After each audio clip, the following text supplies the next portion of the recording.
Kemudian Abdullah bin Mas'ud bertanya lagi, "Summa ayyun?" Lalu beliau menjawab, "Al-jihadu fi sabilillah." Kemudian jihad di jalan Allah. Ya. Dan beberapa sahabat yang lainnya, mereka senantiasa menanyakan tentang amalan yang paling utama. Ya. Baik. Al-Hafidz Al-Munziri di dalam kitabnya ini, beliau mendatangkan maja'a fi fadli salat.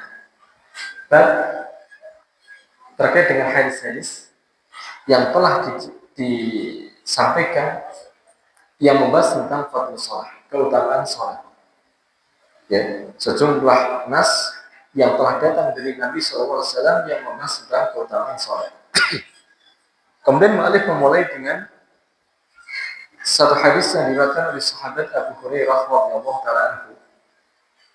Adapun keutamaan salat telah disebutkan oleh banyak hadis, akan tetapi mu'alif tidak menyebutkan semua hadis di dalam kitabnya yang ringkas ini.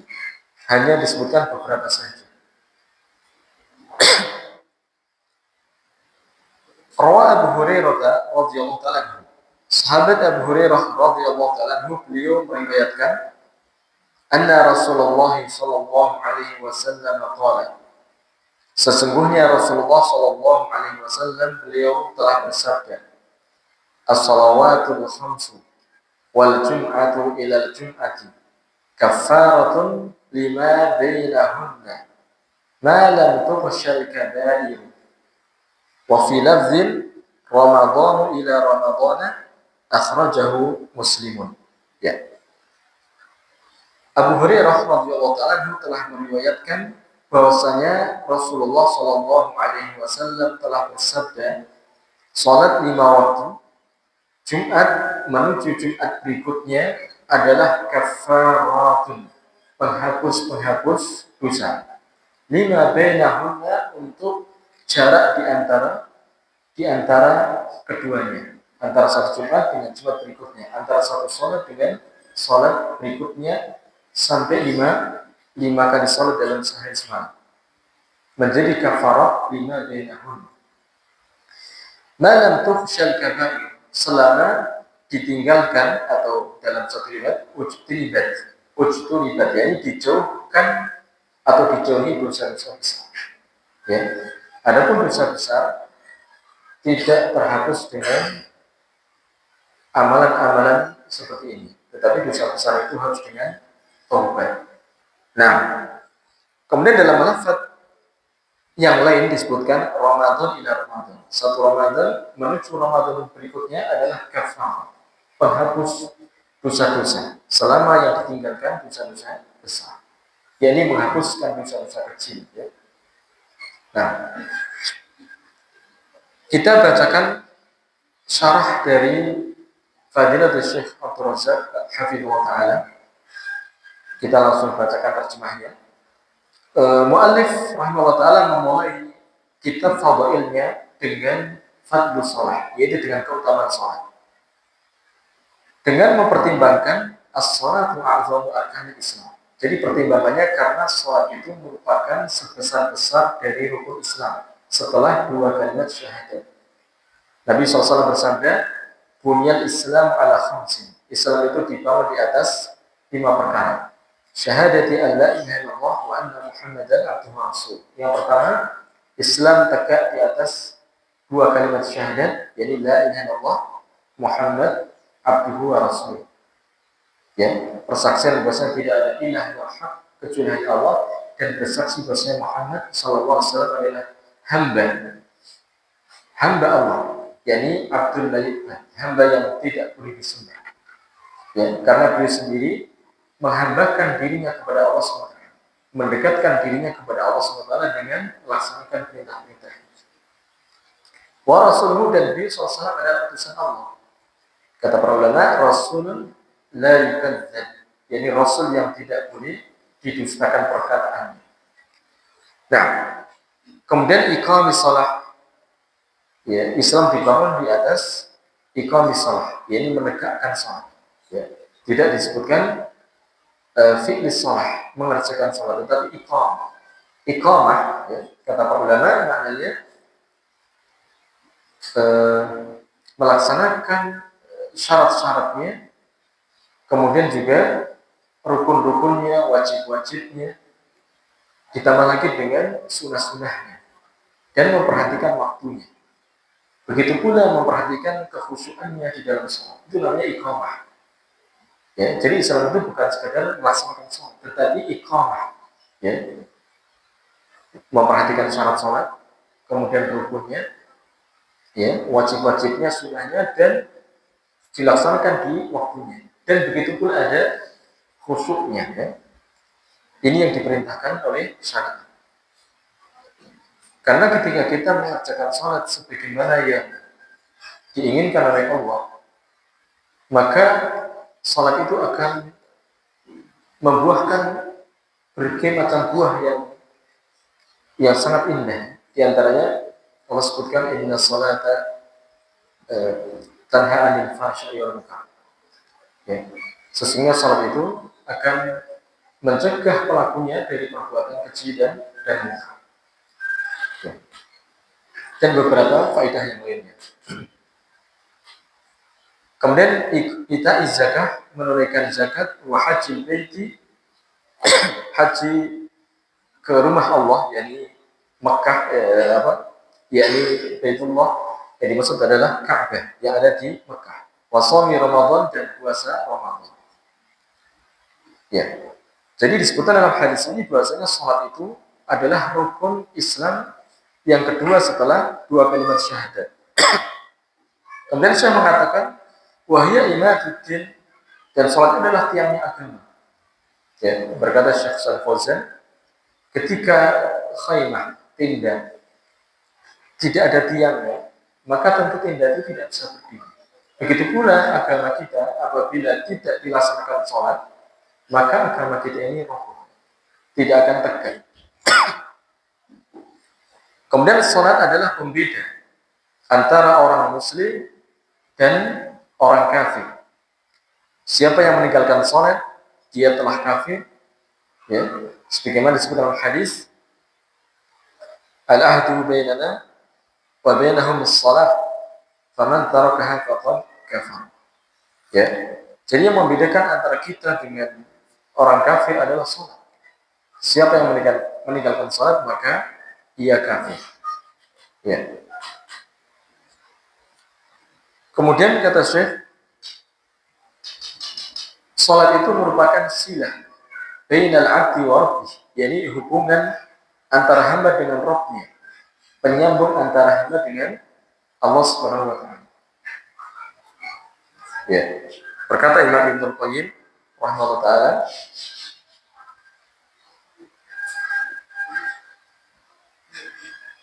manusia itu memiliki ada dua mata, ya ada dua mata. Mata secara hisiah dan secara maknanya. Jadi mata yang kita pahami mata. Adapun mata ini terbatas, ya, bisa melihat sesuatu yang terbatas. Pandangannya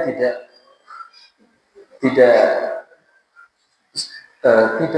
sempurna, terbatas. Akan tetapi ada satu mata lagi namanya basirah, mata hati. Ini bisa menembus 7 langit. Ya. Ketika kita sholat, maka hati kita bisa menembus ke langit 7. Ya.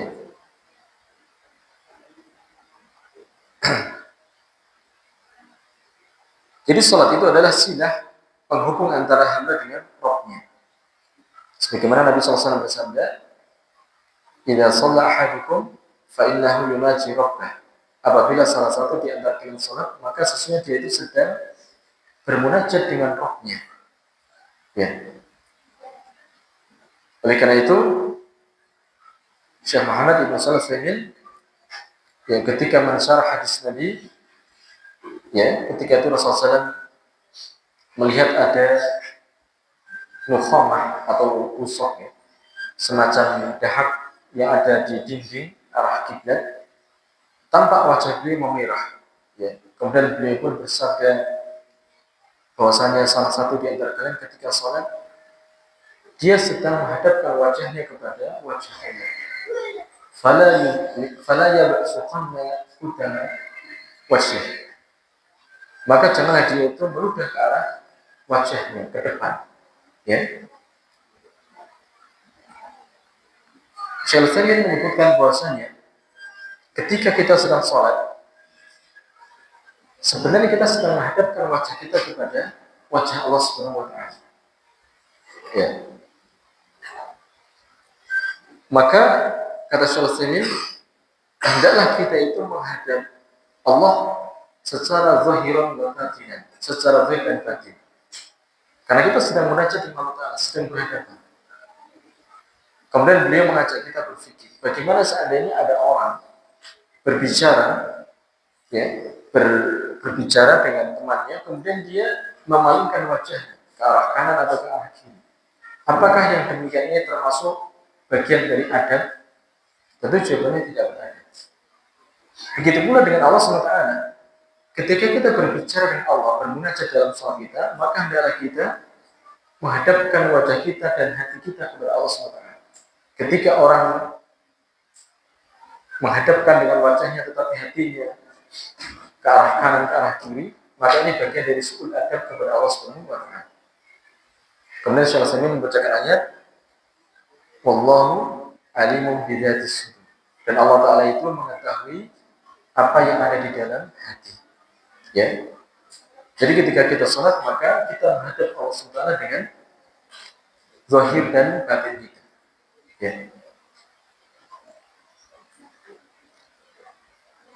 Dan sholat, kata Syekh Abdul Razak, qurratu uyuni ahli iman, penyejuk pandangan mata bagi ahli iman.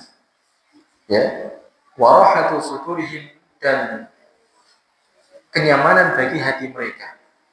Nabi kita Muhammad SAW bersabda, wa ju'ilat qurratu aini fi shalah, dijadikan sejuknya pandangan mataku di dalam sholat. Ya. Dan beliau SAW juga bersabda, arihna bis sholat, buat aku nyaman, buat aku istirahat dengan sholat. Ya. Jadi hadis ini menjadi dalil bahwasanya sholat itu adalah qurratu uyun, ya, penyejuk pada mata bagi ahli iman. Begitu pula rahatu sudurihim, sholat itu adalah yang menjadi istirahat untuk hati-hati ahli iman. Dan begitu pula Rasulullah SAW, idza hasabahu amrun fasa ila shalah, ketika beliau, ya, ada perkara yang menyusahkannya, maka beliau pun bersegera menuju sholat. Ya. Ini hadis dikeluarkan oleh Abu Dawud, Imam Ahmad, dan disahkan oleh Syekh Albani. Kemudian di sini saya mengatakan, fasolatu sya'nuha azim wa fadailuha katsiratun. Salat itu perkaranya agung, keutamaannya banyak. Wa thawabuha indallahi jazil, pahalanya di sisi Allah itu melimpah. Wal musannif rahimahullah ta'ala jama'a tarfan min al-ahadits an Rasulillah sallallahu alaihi wasallam fi bayani fadail salati wa azimi thawabiha indallah. Kemudian musannif, ini penulis kitab yang dimaksud Al-Hafidz Al-Munziri rahimahullah ta'ala, beliau mengumpulkan sedikit atau secuil dari hadis-hadis dari Nabi SAW yang menjelaskan tentang keutamaan sholat dan agungnya pahala sholat di sisi Allah Subhanahu wa taala. Kemudian mu'allif memulai dengan hadis Abu Hurairah, as-shalawatul khamsu wal jum'atu ila jum'ati. Salat 5 waktu Jumat menuju Jumat berikutnya adalah kafar, ya, penghapus dosa-dosa kecil selama dijauhi dosa-dosa besar. Nah, hadis ini menunjukkan keutamaan salat 5 waktu. Bahwasanya salat 5 waktu itu mukaffiratun lidzunub, ini penghapus dosa. Ya, dan menggugurkan kesalahan-kesalahan hamba. Ya. Dan salat 5 waktu itu akan mewujudkan maghfirah, yakni mendatangkan ampunan dari dosa-dosa seorang hamba. Bahkan kata Syekh Abdul Razak rahimahullah ta'ala, inna salata min a'zami mujibatil ghufran. Salat itu termasuk sebesar-besar hal yang mengharuskan seseorang mendapatkan ampunan Allah. Ya. Wa takfiriz dzunub wal khataaya, dan dihapuskan dosa-dosa dan kesalahan-kesalahan. Jadi sebab terbesar seorang hamba mendapatkan ampunan, dihapuskan dosa-dosanya adalah adalah sholat. Ya, nanti kita akan sebutkan di sini. Ya, ada seorang sahabat yang bernama Rabi'ah bin Ka'ab al-Aslami. Ya, dia meminta kepada Nabi SAW untuk menemaninya di surga. Lalu Rasulullah SAW, beliau tawarkan, ada nggak selainnya? Selain itu, permintaanmu ada. Lalu dia mengatakan, huwa dzaka, permintaanku hanya itu. Aku meminta akan menjadi teman di dalam surga. Kemudian kata Rasulullah, fa'inni alaika bi kathrati sujud. Kalau begitu, kau bantu aku ala nafsi ke atas dirimu untuk memperbanyak sujud. Jadi diperintahkan untuk memperbanyak sholat. Ya.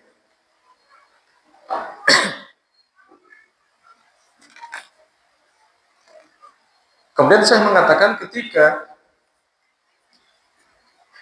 perkara ampunan di dalam sholat, begini kedudukannya, karena talabul ghufrani fi sholati fi kulli harakatin min harakati sholati, maka memohon ampunan di dalam sholat itu ada pada setiap gerakan dari gerakan-gerakan sholat. Jadi kalau kita renungkan setiap gerakan sholat itu, di situ terdapat permohonan agar diampunkan oleh Allah SWT. Misalnya, fil istiftah, di dalam istiftah, yaitu setelah takbiratul ihram, ya, ada permohonan ampunan dari Allah Ta'ala. Jadi membaca Allahumma ba'id baini wa baina khataayaya. Ya. Hadis dikeluarkan Bukhari dan Muslim. Ya Allah, jauhkanlah antara diriku, jauhkan antara diriku dan antara kesalahan-kesalahanku. Ya. Setelah kita takbiratul ihram, maka diikuti dengan memohon ampunan. Begitu pula dalam rukuk dan sujud ada permohonan ampunan. Ya. Membaca subhanakallahumma rabbana wa bihamdika Allahumma ighfirli. Hadis ini dikeluarkan Bukhari dan Muslim. Maha suci Engkau ya Allah, Rabb kami, dan dengan segala pujian bagimu, Allahumma ighfirli, ya Allah ampunilah aku. Ya. Begitu pula ketika bangkit dari rukuk ada permohonan ampunan. Sebagaimana dalam Sahih Muslim, setelah membaca pujian kepada Allah Ta'ala, Rabbana lakal hamdu, ada tambahan doa Allahumma tahhirni bisalji wal barad wal ma'il barid. Allahumma tahhirni minadz dzunubi wal khataaya kama yunqqa ath-thawbul abyadu minal wasakh. Ya. Hadisnya dikeluarkan Imam Muslim. Yang artinya, ya Allah, sucikanlah aku dengan es, dengan embun, dengan air yang dingin. Ya Allah, sucikanlah aku dari dosa-dosa, dari kesalahan, sebagaimana baju putih disucikan dari kotoran. Ya. Jadi setiap gerakan sholat itu ada permohonan ampunan. Ya. Bahkan dikatakan oleh Syekh, sampai sebelum salam, qabla salam, ada talabun lil ghufran, memohon ampunan. Apa yang dibaca? Allahumma inni zalamtu nafsi zulman katsiran wa la yaghfiru dzunuba illa anta faghfir li maghfiratan min 'indik warhamni innaka antal ghafurur rahim. Ya. Doa yang Nabi SAW ajarkan kepada sahabat Abu Bakar As-Siddiq ketika beliau meminta agar diajarkan doa oleh Nabi SAW. Ternyata yang meminta itu Abu Bakar As-Siddiq. Ya. Orang yang terbaik setelah para nabi. Ya, setelah para nabi, orang terbaik adalah Abu Bakar As-Siddiq. Ternyata diajarkan doa agar dimohonkan ampunan Allah SWT, agar diberikan ampunan atas dosa-dosanya. Allahumma inni zalamtu, ya Allah, sesungguhnya aku telah berbuat zalim kepada diriku. Zulman katsiran, dengan kezaliman yang banyak. Padahal yang diajari adalah Abu Bakar As-Siddiq. Wala yaghfiru dzunuba illa anta, dan tidak ada yang bisa mengampuni dosa-dosa kecuali Engkau. Faghfirli, maka ampunilah aku, maghfiratan, dengan ampunan dari sisimu, warhamni innaka antal ghafurur rahim, dan berikanlah rahmatmu kepadaku, sesungguhnya Engkau adalah Zat yang Maha Pengampun dan Maha Penyayang. Ya. Jadi isi sholat itu adalah permohonan ampunan. Sehingga sesuai dengan sabda Nabi, salat 5 waktu itu mukaffiratun, penghapus dosa-dosa. Ya. Begitu pula selesai salam, ya, begitu saya salam salat 5 waktu, kita ada talabun lil ghufran, meminta ampunan lagi. Ya, kita baca istighfar sebagaimana telah datang dari Nabi SAW dengan baca astagfirullah, astagfirullah, astagfirullah. Nah, jadi berkata Syekh di sini, jadi sholat semua gerakannya, rukun-rukunnya itu adalah seorang muslim meminta ampunan dari dosa-dosa kepada Allah Subhanahu wa taala. Ya.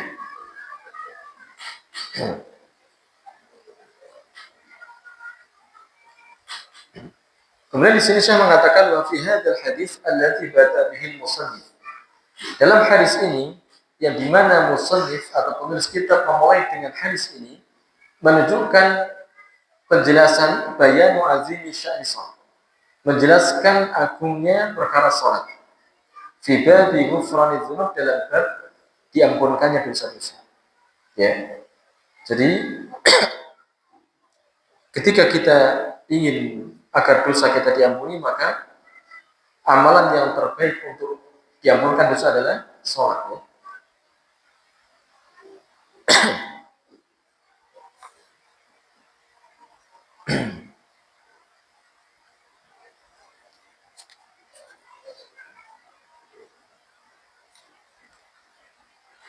Di sini saya mengomentari atau menjelaskan tentang makna hadis malam tukhsha al-kaba'ir.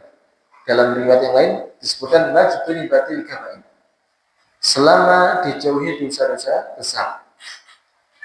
Beliau mengatakan innal kaba'ira la budda fiha min taubatin ila Allah bi iqla'in anha. Jadi kalau untuk dosa besar maka mengharuskan untuk bertobat kepada Allah Ta'ala dengan cara iqla', yakni berhenti dari perbuatan-perbuatan dosa itu, disertai dengan nadam, ini menyesal dari perbuatan dosa itu, dan disertai dengan azam, tekad kuat untuk tidak mengulangi dosa itu. Ya, ini kalau dosa besar tidak bisa digugurkan dengan amalan-amalan soleh, tetapi dosa besar harus dengan tobat, berhenti, menyesali dan tidak mengulangi lagi.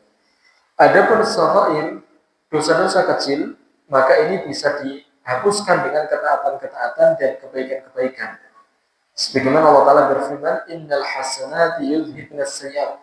Sesungguhnya kebaikan-kebaikan itu yudhibna sayyi'at, akan menghabiskan, akan menghapuskan keburukan. Ya, dalam surat Hud ayat 114. Begitu pula dalam hadis Nabi SAW, beliau bersabda, wa'ad bi'is-sayyi'atal hasanata tamhuha. Ikutkanlah perbuatan buruk dengan kebaikan, maka kebaikan itu akan menghapuskan keburukan. Hadis riwayat Tirmidzi. Ya. Ini untuk dosa-dosa kecil. Nah, ada dosa besar maka tidak dihapuskan kecil dengan bertobat. Kemudian di sini mu'allif melanjutkan dengan mendatangkan hadis berikutnya terkait dengan keutamaan salat. Ya. Rawa Ma'dan bin Abi Talhah, telah meriwayatkan Ma'dan bin Abi Talhah, beliau berkata, laqaitu Thawban, aku telah menjumpai Thawban, maula Rasulullah sallallahu alaihi wasallam. Beliau adalah maula Rasulullah, yani orang yang dimerdekakan oleh Nabi sallallahu alaihi wasallam, yani sahabi radhiyallahu taala. Fakultu, lalu Ma'dan berkata, akhbirni bi amalin a'maluhu yudkhiluni Allahu bihil jannah. Kabarkan kepadaku dengan amalan yang ketika aku mengamalkannya, Allah akan memasukkanku dengan amalan tersebut, dengan sebab amalan tersebut ke dalam surga. Ya. Atau dalam satu riwayat beliau mengatakan bi ahadil a'mali ila Allah. Kabarkan kepadaku dengan amalan yang paling Allah Ta'ala sukai. Fasakata. Lalu Thawban, sahabat ini, orang yang dimerdekakan Nabi SAW ini, beliau diam. Ya, summa sa'altuhu, aku bertanya lagi, fasakata, beliau diam lagi. Summa sa'altuhu as-salisata, kemudian aku pun bertanya yang ketiga kalinya. Faqala, lalu kemudian Thawban berkata, Sa'altu an dzalika Rasulullah SAW. Aku telah menanyakan seperti yang kau tanyakan kepada Rasulullah SAW. Jadi pertanyaan ini pernah aku tanyakan kepada Nabi SAW. Ya. Faqala, lalu Rasulullah SAW bersabda, "Alaika bi kathrati sujudi lillahi ta'ala." Hendaklah engkau memperbanyak sujud ya kepada Allah Ta'ala. Ya, amalan yang memasukkan kita ke dalam surga atau yang paling disukai Allah adalah memperbanyak sujud kepada Allah SWT. Yang dimaksud adalah sholat. Nanti kita akan sebutkan penjelasan Syekh Saleh dari Syekh Abdul Razak. Kemudian kata Nabi, fa innaka la tasjudu lillahi azza wa jalla sajdatan illa rafa'aka Allah biha darajatan.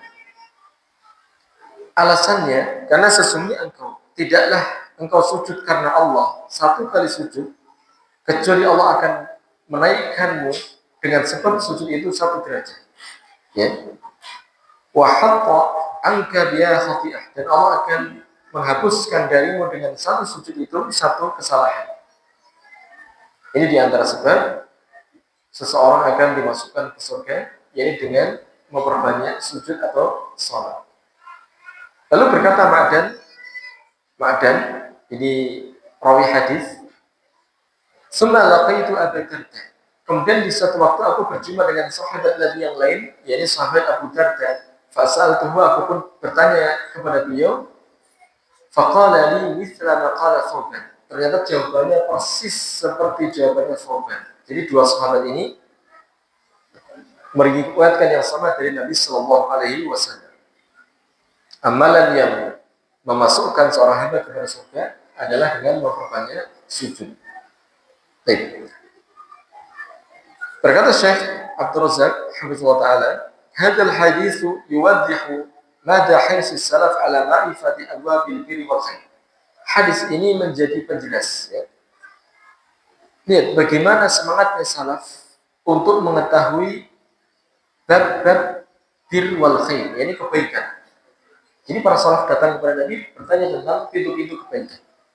Wa ma'rifati fadhilil a'mal, dan para salaf dahulu semangat menanyakan kepada Nabi tentang amalan-amalan yang utama. Faqad kanu radhiyallahu anhum harisina ala hadzal ilm. Lihat bagaimana para sahabat atau salaf mereka sangat semangat terkait dengan ilmu ini. Wa kasara su'aluhum an dzalika li'azimi hirsihim 'ala al-a'mal wa naili thawabiha. Dan pertanyaan-pertanyaan salaf terkait dengan fadhail ya, itu banyak sekali. Ya. Ini menunjukkan begitu agungnya semangat mereka untuk melakukan amal dan semangat mereka untuk meraih pahala. Begitu pula wa ma'rifati afdhaliyah wa hadiyah ila Allah. Semangatnya mereka untuk mengetahui amalan yang paling utama dan yang paling dicintai oleh Allah Subhanahu wa taala. Ya. Menunjukkan bahwasanya amal itu bertingkat-tingkat. Ya. Sebagian ulama mengatakan orang yang faqih, yakni berilmu yang memiliki fikih itu bukan hanya mengerti halal haram saja, tetapi mereka juga memahami fadhailul a'mal, sehingga dia memilih amalan yang paling utama. Ya. Kemudian di sini saya mengatakan wa tikraru su'al min ma'dan dalilun ala hirsi ala hadzal amal. Lihat bagaimana pertanyaan seorang rawi yang bernama Ma'dan, dia mengulang-ulang pertanyaannya ini menunjukkan bahwasanya dia itu memiliki kesemangatan untuk dalam urusan fadhailul amal. Ya. Kemudian diamnya Thawban, kata Syekh, wa sukutu Thawban wa adamu ijabatihi an su'al qad yakunu izaman lil amri aw tashwiqan lis-sa'i. Kenapa Thawban ditanya beliau diam sampai 3 pertanyaan? Di antara alasannya kata Syekh, ya, beliau tidak menjawab itu terkadang atau bisa jadi i'zaman lil amr, karena beliau membesarkan urusan ini. Ini bukan urusan kecil, makanya dia diam. Pertanyaannya ini bukan pertanyaan ringan, tapi pertanyaan amalan yang menyebabkan seseorang masuk surga atau dicintai Allah SWT. Ya. Atau bisa jadi sengaja Thawban dia untuk menjadikan orang yang bertanya itu taswik, yakni rindu. supaya dia ingin bertanya dan bertanya. Kemudian sabda Nabi SAW, alaika bi kathrati sujud, fa innaka la tasjudu lillahi sajda ila rafa'aka Allah biha daraja wa hatta anka biha daraja khati'ah. Hendaklah engkau memperbanyak sujud, kata Nabi SAW, sujud kepada Allah, karena sesungguhnya tidak kamu sujud kepada Allah sekali sujud kecuali Allah naikkan derajatmu satu derajat, dan Allah hapuskan darimu satu kesalahan. Ya, dalam hadis ini menyebutkan ganjaran sujud, thawabu sujud, ganjaran sujud. Wa annahu min ahabil a'mal ila Allah, dan sujud itu adalah yang paling dicintai, amalan yang paling dicintai oleh Allah SWT. Bal a'zamu ma yakunu qurbul 'abdi min rabbih wa huwa sajid. Bahkan sebesar-besar dekatnya seorang hamba dengan Rabbnya, yaitu ketika dia dalam keadaan sujud. Sebagaimana dalam hadis yang lain, aqrabu ma yakunu bil 'abdi min rabbih wa huwa sajid.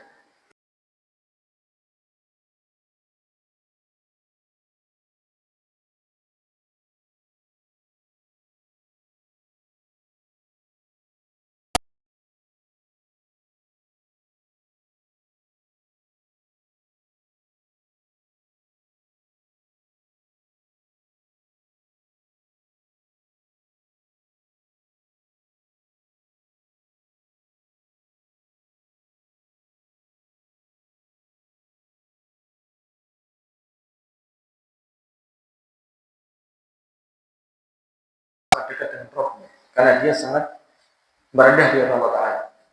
Ya, sebagian ahli ilmu mengatakan kepala atau dahi wajah ini termasuk anggota yang paling mulia, tetapi dia jadikan rendah di hadapan Allah Subhanahu wa Ta'ala.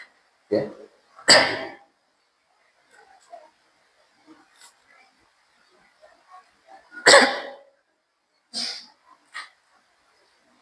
Nah, di sini saya menyebutkan alasannya, ya. Li'anna sujud hay'ah tudzallilu lillah. Karena sujud adalah kondisi di mana ia merendah kepada Allah Ta'ala. Ya.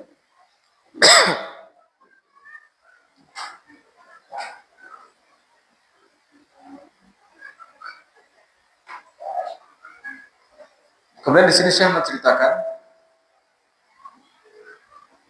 kisah Islamnya seorang, ya, kisah yang ajibah,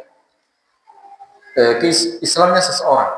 Wahia annahu ra'a marratan jama'atan yusallun. Jadi ada kisah bagi beliau menakjubkan. Ada seseorang itu masuk Islam. Ya, kisahnya dia melihat marratan sekali waktu jama'atan, satu jamaah yang mereka sedang sholat. Falamma sajadu wa wada'u jibahahum 'alal ardi mutadzallilin. Ketika jamaah ini sujud, mereka meletakkan dahi-dahi mereka di atas tanah dalam keadaan menghinakan diri kepada Allah SWT. Qala fi nafsihi, orang itu berkata di dalam hatinya, ajib amru haula. Ajib amru haula. Dia mengatakan dalam hatinya, ya, ajib. Ajib itu indah, ya, perkara mereka ini. Al-jabhatu asyrafu syai'in fil insan. Jadi dahi itu anggota yang paling mulia yang ada pada manusia. Wala yumkinu ayyadaha 'alal ardi 'ala hadhihi sifat illa limustahiqqin.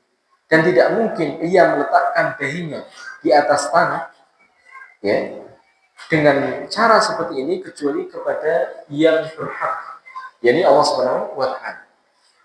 Dia berkata dalam hatinya demikian. Summa lama intahu min salatihim. Kemudian ketika jamaah ini selesai dari salat mereka, sa'alahum, laki-laki ini bertanya kepada mereka, ya, liman ja'altum jibahakum hakadha 'alam. Kepada siapa kalian letakkan dahi-dahi kalian seperti tadi di atas tanah? Ya, fa'arrafuhu billahi wa bidihi. Kemudian mereka pun mengenalkan orang itu dengan Allah SWT dan dengan agamanya. Mereka sebutkan, ya, rububiyah Allah barangkali. Intinya mengenalkan Allah SWT dan agama. Lalu dia pun masuk Islam. Sebab keislamannya tadi apa? melihat orang sujud. Falhasil, kemudian saya mengatakan, anna hadhihi al-hay'ah al-azimah al-mubarakah min ad-dhil wal inkisar wal khudu' hiya aqrabu ma yakunu al-'abdu min rabbih. Jadi kesimpulannya, kondisi yang sangat agung ini yang penuh dengan berkah berupa penghinaan, merendah, ya, kemudian mengiba, ini merupakan sedekat-dekat seorang hamba di Rabb-nya. Oleh karena itulah Nabi kita Muhammad SAW, beliau menganjurkan kita semua untuk memanfaatkan kesempatan yang penuh berkah itu. Jadi ketika sujud, ya, bil iksari minat doa wa su'al, agar kita memperbanyak doa, memperbanyak permohonan kepada Allah Subhanahu wa taala. Ya. Nah, di sini Syekh melanjutkan syarah hadisnya, ya. Fa innaka la tasjudu lillahi azza wa jalla sajdah. Kata Syekh maknanya adalah alal ikhlasi lillahi la liriya'in wa la lisum'ah. Karena kamu tidaklah sujud karena Allah. Maksudnya adalah ikhlas.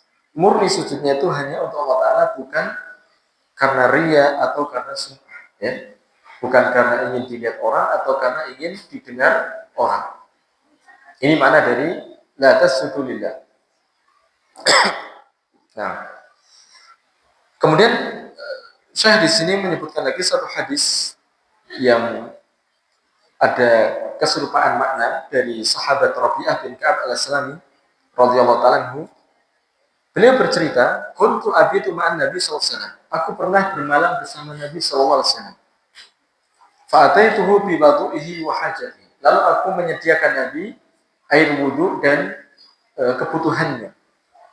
Ya, karena sahabat mengetahui Rasulullah SAW setiap malam berdiri sholat, ya.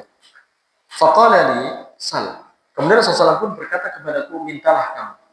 Ini diantara sebaik-baik akhlak Nabi SAW. Ketika ada orang yang berbuat baik kepadanya, beliau pun membalas kebaikannya.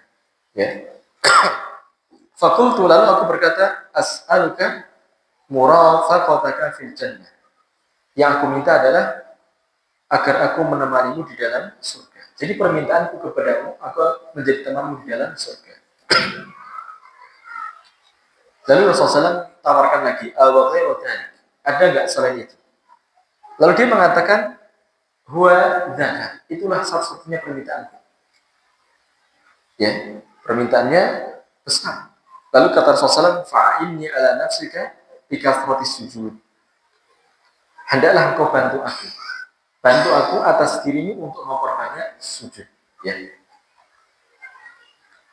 Infarada bihi Muslim, hadis ini diriwayatkan secara sendiri oleh Imam Muslim, ya. Dan kemudian dikatakan walaysa li Rabi'ah bin Ka'ab fi sahih ghairi. Ya. Dan Rabi'ah bin Ka'ab tidak ada riwayat yang disebutkan dalam sahih Muslim kecuali hanya hadis ini. Baik. Nah, di sini Syekh menceritakan Rabi'ah bin Ka'ab al-Aslami ini adalah termasuk fuqara'i sahabat, yakni sahabat yang fakir. Wa min ahli suffah minal muhajirin, bahkan dia termasuk orang yang tinggal di emperan masjid, ya. Bahasa saya seperti itu, karena suffah itu di area masjid yang kemudian dikasih atap di atas, di samping-samping masjid yang dikasih atap. Beliau termasuk muhajirin, ya. Wa mimman syarafahumullah wa akramahum bi khidmati Rasul. Dan termasuk orang yang Allah muliakan dia dengan berkhidmah kepada Rasul sallallahu alaihi wasallam. Ya. Dan Nabi SAW itu memiliki pelayan dari orang merdeka dan budak. Dan Rabi'ah meskipun dia fakir tapi dia termasuk minal ahrar, jadi orang-orang yang merdeka. Yang Allah muliakan beliau untuk berkhidmah kepada Rasulullah SAW. Dan yang semisal dengan beliau ada sahabat Abdullah bin Mas'ud radhiyallahu ta'ala. Ya. Dan dia menceritakan, sahabat Rabi'ah menceritakan, aku pernah bermalam dengan Nabi, lalu aku mendatangkan air wudhu beliau dan hajatnya, keperluannya. Ya.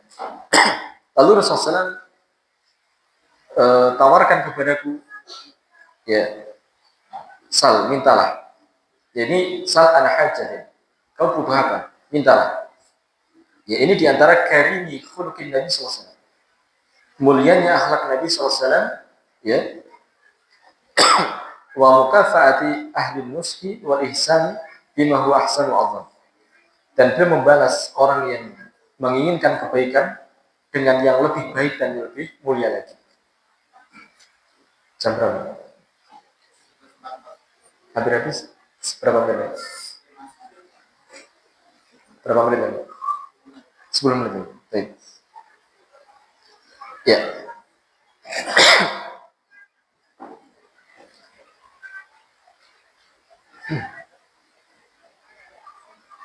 Baik.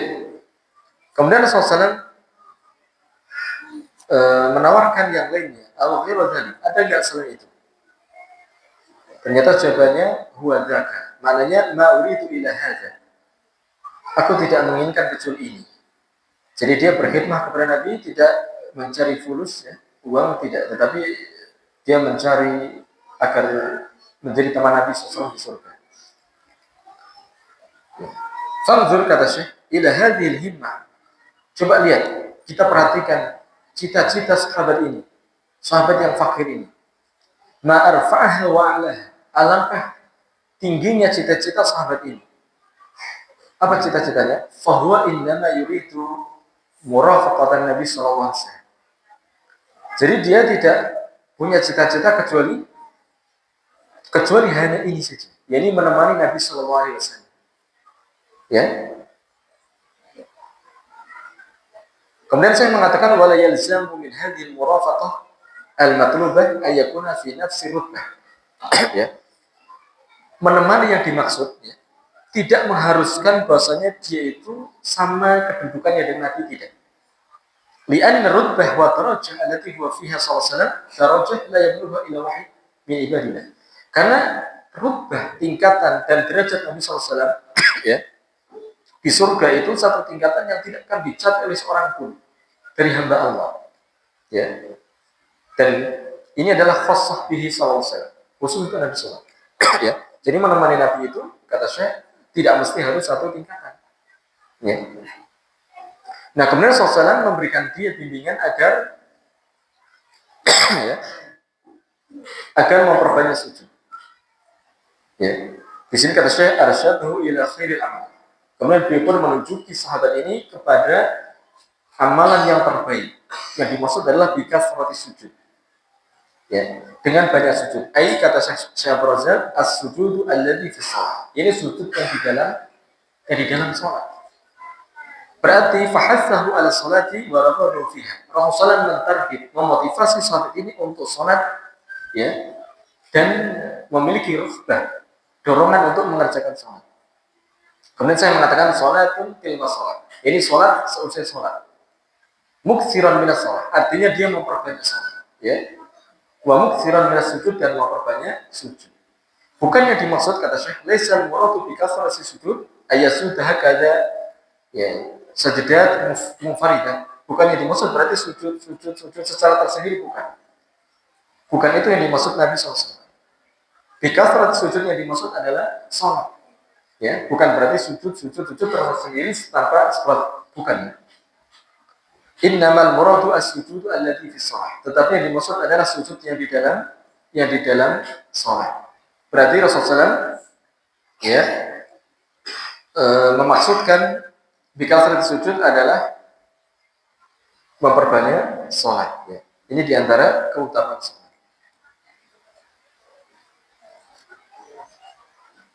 Ya, kemudian di sini ada khilaf di antara para ulama. Ya. Bayan ahlul ilmi khilaf qawi ayul amalaini afdal fi shalah. Wa baina ahli ilmi, di antara ahli ilmu ada khilaf. Di antara ahli ilmu ada khilaf yang sangat kuat, mana di antara dua amalan yang paling utama di dalam salat. As-sujudu amil qiyamu wal qiraah. Mana yang lebih utama? Sujud atau berdirinya ya, berdiri lama dalam salat dan membaca Al-Qur'an. Al-Imam Ibnu Qayyim menghikayatkan dalam kitabnya Zadul Ma'ad dalam pembahasan tentang khilaf ini, dzakara fi khitamihi, kemudian beliau menyebutkan di penutupnya ya, riwayat dari Syekhul Islam Ibnu Taimiyah rahimahullah taala. Ya.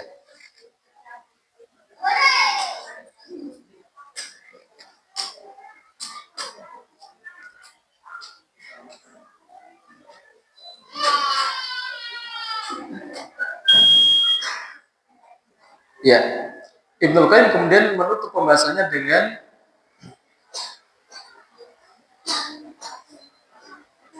pendapatnya Syekhul Islam Ibnu Taimiyah, yakni guru beliau rahimahullah taala. Annahuma sawa'un fil fadli. Bahwasanya dua amal ini sama dalam keutamaan. Fal qiyamu lima fihi min qiraati Fatihatil kitab wa ma tayassara min al-Qur'an wa sujud lima fihi min dhullin wa khudulillahi azza wa jalla. Jadi kata Syekhul Islam, mana yang paling utama? Berdiri lama dalam salat dengan baca Al-Fatihah dan Al-Quran ataukah sujud yang lama? Pendapat yang dipilih oleh Syekhul Islam, keduanya sama, keutamanya sama. Kenapa? Karena untuk qiyam berdiri dalam salat itu ada membaca Al-Fatihah. Kemudian ditambah dengan baca Al-Quran. Ya, dan ini termasuk min akbari arkanis salat, sebesar-besar pun salat. Maka Allah Ta'ala berfirman, Aqimus salat liduluki syamsi ila ghasaqil laili wa Qur'an al-fajr. Tegakkan salat ketika matahari sudah bergeser ke arah barat, yakni waktu zuhur, ila ghasaqil lail, sampai di waktu malam, yakni maghrib dan isya, wa Qur'an al-fajr. Dan disebutkan apa? Quran fajar, yang dimaksud salat subuh. Tapi Allah Ta'ala menyebutkan Quran. Dan ini ada isyarat bahwasanya untuk salat subuh itu dipanjangkan qiraahnya. Dan Al-Imam Katsir menyebutkan ini menunjukkan bahwasanya qiraah di dalam salat itu min akbari arkanis salat, termasuk sebesar rukun salat. Nah, ya, begitu pula dalam sujud. Kenapa memiliki keutamaan lima fihi min dzulin wa khudulin? Karena sujud itu ada menghinakan diri dan ketundukan kepada Allah Subhanahu wa taala. Baik, ya, kita sampai di sini. Seperti biasa ya. Nanti insyaallah kita yang baik adalah kita iftar dengan tamar, kemudian minum dan doa sembari kita mempersiapkan untuk salat berjamaah. Setelah salat baru kita bisa makan-makan. Nah, barakallahu fikum, zadanallahu wa iyyakum ilman wa ihsan. Subhanakallahumma wa bihamdika asyhadu an la ilaha illa anta astaghfiruka wa atubu ilaik. Subhanakallahumma. Assalamualaikum warahmatullahi wabarakatuh.